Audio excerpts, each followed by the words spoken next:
Go ahead. All right. First of all, thanks everybody for being here. Excited for my first opportunity to get to know you all and have an opportunity to speak in front of you all. Obviously, very fortunate to be here. Alabama is a place that has proven to be pretty special to coach at. We have great young men. We have great players here that are hungry to get better and hungry to do things the right way. I'm surrounded every day by, I think the best offensive staff, defensive staff, and support staff in the country. And, the people here have really, opened their arms and treated us well. And, I think we have a ton of buy-in right now amongst our staff and players, which makes coming to work really enjoyable every day. And, I think we're all energized and hungry to continue to practice and continue to get better and continue to see how good we can be. This is something that we take very seriously, something that we take a lot of pride in, and we're excited to continue this thing to go in the right direction and, see, how our players continue to respond and get better. But, we're in the only 3 days into training camp here, so a lot of questions, a lot of things to continue to unfold, but we really are enjoying the direction that the players are going in and, believe that we have, a good blend of veteran presence and young talent. And it's our job as coaches and a staff to continue to put them in position to have success and, try to get the very most out of them. So again, thanks so much for you guys being here. I'm, excited to get to know everybody, and I guess we'll open up to questions, Josh, whenever. Start right up here in the front. Yeah. Hey, Tommy. Mike Golick Jr., I think, tells a story about a decade ago. You guys were sitting in the locker room and someone posed the question, if you come back as another position, what would it be? And he said, you said pulling guard. Why did you give that answer? And I wasn't a very good quarterback, so I figured I could take another shot somewhere. I just like that physical part of the game has always resonated with me. I think, the offensive line's a group that can be unsung a little bit. And, really without that group of five in front of you, it's hard to do anything well, not just run the football, not just throw the football, but really like you're faced an uphill battle. And, I just always like the camaraderie of the group of the guys up front. And there's a toughness to this game that I always felt like I missed by playing quarterback, and something that I kind of longed for. But I've brought that up a few times. On the left side of the Coach, you competed against Coach Saban while you were a quarterback in Notre Dame, but to get that call to come be a coach on this staff, what was that emotion like for you that you were the one that got the call? Yeah, I competed against him as a player, sort of, and then again as a coach in 20.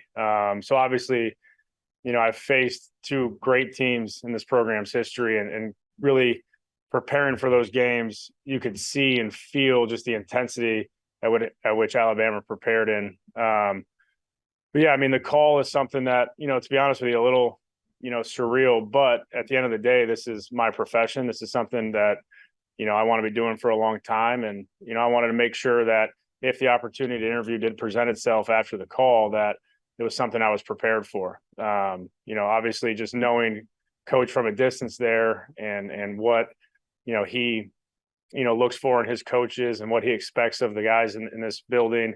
I wanted to make sure that I was fully prepared to, have an opportunity that, was presented to me. And, you kind of try to flush the emotion as quickly as you can and just, take it as, another interview, because that's really what it was, and try not to let any of that other stuff, cloud your judgment or mine. Go in the back. Coach, in the past, rather offensive coordinators that have been here, like Brian Daboll, Mike Locksley, obviously Bill O'Brien, they say Coach Saban wants you to learn the offense as opposed to bringing in your own system. Is it almost like going back in time and learning a whole new offense? And how steep has that learning curve been for you? Yeah, first of all, I think it's the right way to do it. There's been a system in place here for however many years, and you have players here that are familiar with terminology, with what you're trying to accomplish. And so to say one guy's going to come in here and change everything would be the wrong way to approach it. I full-heartedly agree with that. The learning curve is what it is. I don't find it to be too steep at all. I think when you have a general base knowledge of the game, there's only so many run plays you can run, only so many pass concepts you can have. It's just training your brain to switch how you call it. So really wasn't a steep learning curve at all. This offense obviously has been prolific over the last decade, and to come in here and say we're going to change all these things would be foolish. There's certain things that we want to do or alter or look at to enhance it, but a wholesale change would never make sense. And so, there are still times where, you got to remind yourself, hey, this is, we're calling it this. And again, we have a great staff, great support staff with our analysts and GAs that help us, with all those issues and all those little things. But our players have really bought into what we're asking them to do. And, for me to come in and learn the system was really a smoother transition than maybe, I anticipated. Yeah, that was Matt. Tommy, you're from Chicago, spent a lot of time in South Bend. Has there been anything that you found weird or unexpected in a non-football sense about moving to the state of Alabama? No, I mean, we've really embraced, the differences and the culture. It's hotter, we learned that yesterday pretty quick. But no, I mean, the people have been really warm, for us. We've come in here and really felt, welcomed and all that. I mean, I think when we moved into our house, we had about 10 neighbors come off and drop baskets. That's something that probably hadn't happened for me before.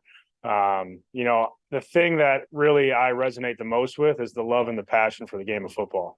I mean, I was at a spring scrimmage on a Thursday night during, the month of May in recruiting, and you felt like it was a Friday night in the fall. And that's somebody that loves the game and grew up around it, like, that energized me. And you feel the passion and the support of the people and the fans, for this game and for this program. And at the high school level, it's really cool to be a part of. And so, we fully embraced it. We've, loved being here and really are enjoying it. Playing the middle here with Katie. Tyler Buckner is a guy you obviously knew at Notre Dame. Just kind of what was the process of him coming here? How active were you in wanting him to come to Alabama? Yeah, I mean, look, when he went into the portal and, we looked at an opportunity to add competition to the room. I think competition at all positions is going to bring out the best in individuals. It's going to add, an extra layer of development. It's going to allow people to rise, with the competition. And I think one thing we're trying to get the whole quarterback group to understand is when one guy has success, first of all, we need to look at it as shared success. We need to look at it as the group. Like, we want to leave practice saying the quarterback position, the quarterback group had a good day. The other thing we want to see is when one quarterback has success, it's going to challenge the rest of the group. And when we can do that, it's going to raise the level of play in the room. And so we don't want to look at it and shy away from it. We want to look at it as an opportunity to improve the group, improve the entire group. To answer your question probably more directly, Ty's a guy I recruited at a young age, obviously spent 2 seasons with him. I think, he provides a little bit of a veteran presence in the room and adds some competition. And, I think he's hit the ground running with the rest of the guys on the team, especially with the rest of the quarterbacks. And it's been really a healthy transition. Right. Kind of piggybacking off that, what does it say about both Jalen and Ty that they stuck around after you bring in a guy from the portal, and what kind of progress were you seeing from those two? Yeah, I think they've both improved greatly from the spring. I think there's been an extra buy-in, since spring ball ended, and just doing more and doing extra to get themselves prepared. I think it shows, first of all, a great amount of character, a great amount of competitiveness for those two guys, but it also shows a love for their teammates and a love for being here. And honestly, it speaks volumes about the program that guys want to stay here. And so I think it's really special that, in this age of college football, especially at the quarterback position, when guys are so eager to leave, that two guys looked at an opportunity to stay here, to care about their teammates, to continue to improve. And, ultimately we're trying to build as healthy of a room as we can. And they understood that competition can bring out the best in them. And, they've been great, the entire process, throughout. And, I don't expect that to change. You've been pretty open about your love for physical and running style of football. What do you see from the backfield you have, and do you think that could be something that you can really lean on this fall? Yeah, I think we have a great group there. We have a really healthy blend of some veteran guys. Obviously we have a couple of young players, in the room still, and I think they all play a physical brand of football. I all think they're they're extremely well prepared. Coach Gillespie does an unbelievable job with that room. Really never any issues. They know their assignment. They play hard. They play physical, and we have a great blend of guys that can do a kind of little bit different things coming out of the backfield in the pass game, running between the tackles. So we're a little bit spoiled at that position, if I'm being honest with you. We're very talented there, and I'm excited to see how the pieces fall together and excited to see how we can enhance some of those guys' roles moving forward. Joe. Coach, you opened up and talked about learning the Alabama offense, but the Notre Dame offense that you've been running over the last couple of years does look a little bit different than what Alabama has run. How much freedom do you feel to implement the wrinkles or implement the style that you want to that you've been used to running at Notre Dame? Yeah, I think, philosophically, we always start with how can we win with people? How can we win with the people that we have, and how can we put them in position to be successful? So any wrinkle is really personnel driven. Like, these guys do these things well, or we're built to do this. That's what we want to focus on. And then, we continue to bring the other parts along. So I do think, there's the freedom there to say, hey, we can do these three things well that we can implement into the offense and enhance it.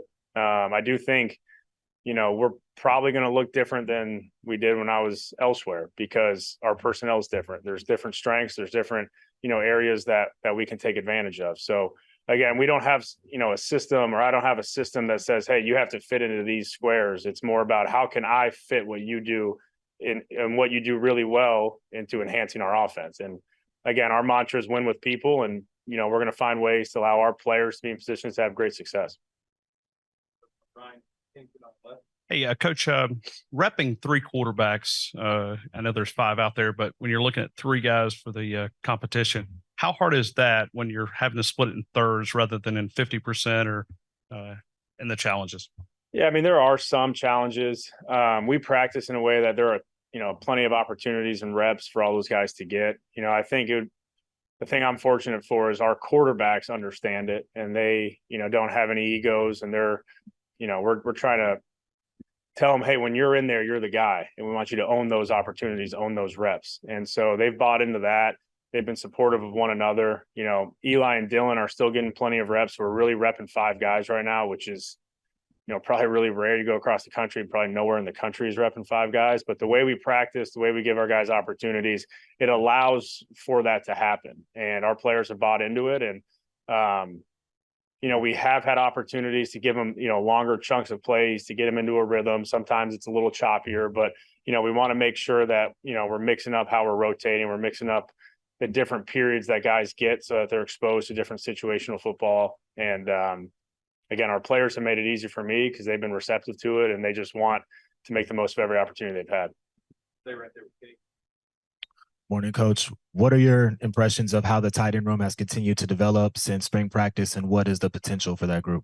Yeah, I think Coach Cox, he's done an unbelievable job of, getting that room to continually steadily improve. I think we have more than enough talent in that room. I think we have a lot of different body types in that room, which allows us to kind of mix and match the personnel and use them in some different roles.